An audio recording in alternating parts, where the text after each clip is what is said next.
From orbit, Antarctica appears almost empty, a white continent surrounded by black water, with no cities, borders, or roads visible from above.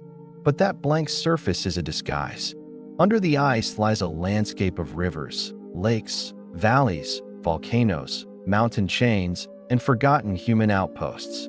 The ice sheet averages roughly 2 kilometers in thickness, burying most of the continent beneath a frozen ceiling heavier than any structure ever built. Some places below have never seen sunlight. Others contain liquid water, ancient chemicals, and living organisms isolated from the surface world. Antarctica's greatest mystery is not what stands on the ice. It is the enormous hidden continent that exists beneath it. Covering about 14 million square kilometers, Antarctica is larger than Europe, yet much of its true geography remained unknown until modern geophysics. Even its apparent coastline changes dramatically with the seasons, as sea ice expands across the Southern Ocean and retreats again during summer. It is the coldest, driest, and windiest continent on Earth, and its high interior plateau makes it the highest continent on average. Despite the snow, Antarctica is also a desert. In parts of the interior, the annual precipitation is comparable to the driest regions of the planet. There are no native human communities and no permanent civilian population. Only rotating teams of scientists, technicians, pilots, doctors, and support crews. The Antarctic ice sheet stores an immense share of Earth's fresh water, turning this remote continent into a central part of the global climate system. To see through the ice, researchers use satellites, gravity measurements, seismic waves, and radar carried by aircraft flying precise lines across the white interior. One of the first shocks is that not all Antarctica is covered in snow. Near McMurdo Sound, vast valleys expose bare rock and frozen soil. The McMurdo Dry Valleys are kept unusually snow-free by geography, low precipitation, and fierce katabatic winds descending from the high ice sheet. Their barren ground is so cold and dry that scientists study it as one of Earth's closest environmental analogs to the surface of Mars. At the end of Taylor Glacier, the white and blue ice is interrupted by a stain that looks impossible in such a sterile landscape. Blood falls spills from the glacier in a dark red flow, creating the appearance of a wound opening in the ice. The color is not blood. It forms when iron-rich, extremely salty brine emerges from beneath the glacier and reacts with oxygen at the surface. Evidence suggests the brine may be connected to ancient seawater trapped as the landscape changed and glaciers advanced over the dry valleys. Inside that cold, dark, salty system, microorganisms survive without sunlight, using chemical reactions rather than photosynthesis to remain alive. Blood falls is only one doorway into a much larger discovery. Liquid water beneath Antarctica is not a rare exception. Pressure from the ice, insulation from the surface cold, friction, and heat from Earth's interior can keep water liquid at the base of the ice sheet. Hundreds of subglacial lakes have been identified, linked in places by hidden drainage systems that fill, empty, and transfer water beneath moving ice. The most famous is Lake Vostok, a vast body of water concealed below East Antarctica and covered by nearly 4 kilometers of ice in some areas. It is not a small melt pocket. Lake Vostok is a major lake, with a scale that becomes difficult to comprehend precisely because no person can stand on its shore. Its water is sealed beneath crushing ice, making every attempt to study it a contest between scientific curiosity and the danger of contamination. Drilling into a subglacial lake requires extraordinary cleanliness. A careless instrument could carry surface organisms into an environment isolated for immense spans of time. At subglacial Lake Willans, researchers successfully collected water and sediment samples through the ice, revealing an active microbial ecosystem below. These organisms live without sunlight, drawing energy from minerals and chemical compounds carried through the hidden water system. For astrobiologists, Antarctica becomes a natural laboratory for imagining how life might persist beneath the frozen shells of distant worlds. The lakes are not motionless museums. Satellite observations show that water can move between them, subtly raising and lowering the ice surface above. That hidden plumbing matters because water beneath a glacier can reduce friction, change ice speed, and influence how quickly ice moves toward the ocean. Yet beneath the same ice that hides lakes, another discovery rises thousands of meters from the buried bedrock. The Gamburtsev subglacial mountains form a vast range deep in East Antarctica, completely concealed beneath the highest part of the ice sheet. They were detected during the International Geophysical Year in the 1950s, not by seeing their summits, but by interpreting seismic signals through the ice. Later surveys revealed a mountain system of enormous scale, surrounded by valleys and subglacial lakes and buried beneath several kilometers of ice. The puzzle was not only that the mountains existed. Their sharp ridges and deep valleys looked unexpectedly youthful for such an ancient continental interior. Instead of grinding the range flat, the ice appears to have helped preserve parts of the landscape, sealing the mountains away from ordinary surface erosion. Aircraft now cross the interior with radar, magnetic, and gravity instruments, building a portrait of peaks that no camera has ever photographed directly. Every flight line adds detail to an invisible map: ridges, basins, channels, and valleys reconstructed from echoes returning through the ice. Antarctica also hides fire. On Ross Island, Mount Erebus rises above the ice as the southernmost active volcano on Earth.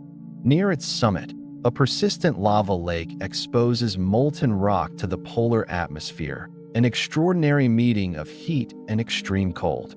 The site overturns the familiar image of Antarctica as a place where everything is frozen and geologically silent.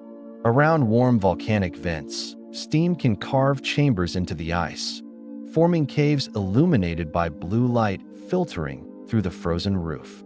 These environments are dangerous and difficult to reach, but they offer scientists rare access to the interaction between volcanic heat, ice, gases, and microbial life.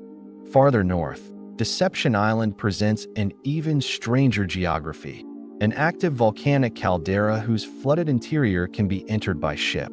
Vessels pass through a narrow opening into Port Foster, sailing into what is effectively the submerged center of a volcano.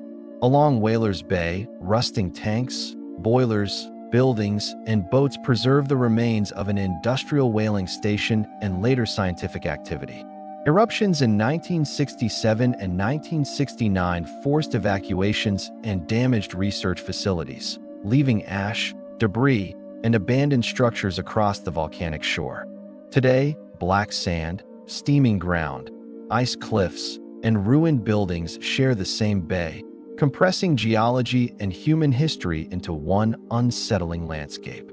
The continent's human past survives elsewhere in places that look less like ruins and more like rooms whose occupants have only just departed.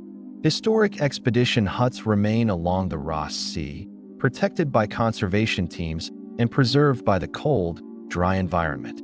Inside are bunks, crates, tools, clothing, scientific equipment, and food containers, ordinary objects that make heroic exploration suddenly intimate.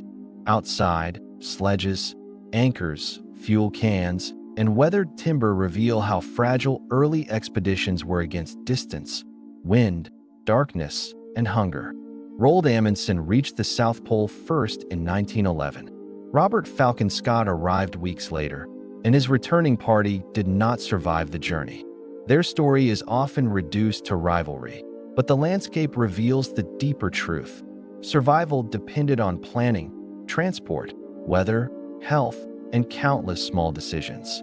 Later generations built stations, tunnels, airfields, and laboratories, yet Antarctica continued to bury, bend, and isolate whatever humans placed upon it.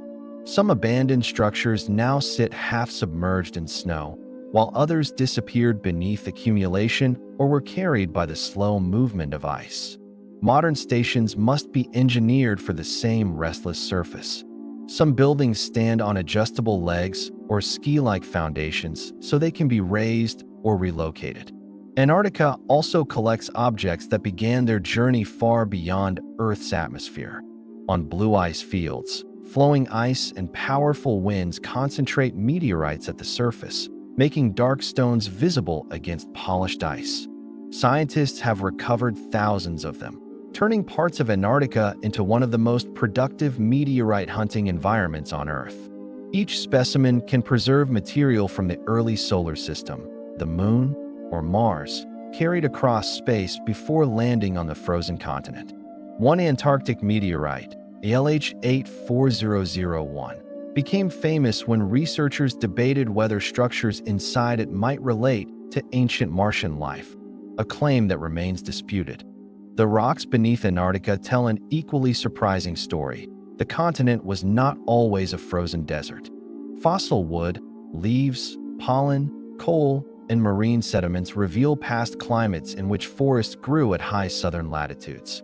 Evidence from sediment cores suggests that temperate rainforest environments existed near the South Pole during the age of dinosaurs.